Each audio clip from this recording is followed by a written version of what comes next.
వీచే పరిమాణాన్ని బట్టి పూలపై ఇష్టం ఏర్పడినట్టు నువ్వు మాట్లాడే మాటల్ని బట్టి నీపై ఇతరులకు గౌరవం ఏర్పడుతుంది. కోపం వచ్చినప్పుడు మీ మనసుతో పోరాడండి, మనిషితో కాదు. సమస్య వచ్చినప్పుడు కాలంతో పోరాడండి, కన్నీటితో కాదు.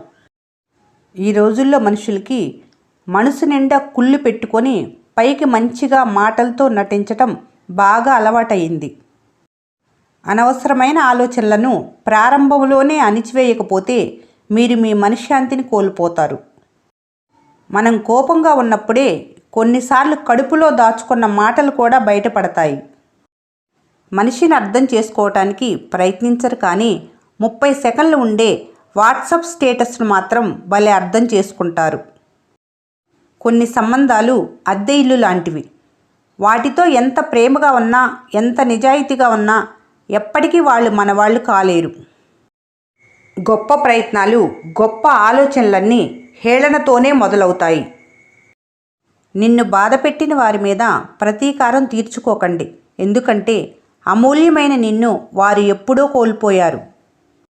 గుడ్డిగా కష్టపడి పనిచేసేవారు ఎప్పుడూ ఎదగలేరు. తెలివిగా ఇష్టపడి పనిచేసేవారి ఎదుగుదలను ఎవరూ ఆపలేరు. ప్రతి ఒక్కరిలోనూ ఓపిక ఉంటుంది, కానీ అది ఎంతవరకు ఉండాలో అంతే ఉంటుంది. దానిని అలాగే ఉంచండి. అది నశించిన రోజున ఆ మనిషిలో మరో మనిషి కనిపిస్తాడు. జీవితంలో కాలం నేర్పిన పాఠాల కంటే నమ్మిన వారు నేర్పిన గుణపాఠాలు ఎక్కువ. నక్క కుక్కలా వేషం వేయొచ్చు, కానీ కుక్కలా మాత్రం ఎప్పటికీ విశ్వాసంతో ఉండలేదు.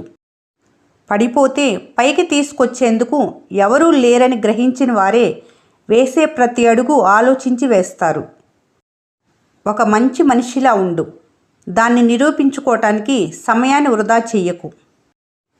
ఈ వీడియో మీకు నచ్చినట్లయితే మన స్నేహ ఛానల్ని లైక్ చేయండి, సబ్స్క్రైబ్ చేసుకోవడం మర్చిపోకండి. Thanks for watching.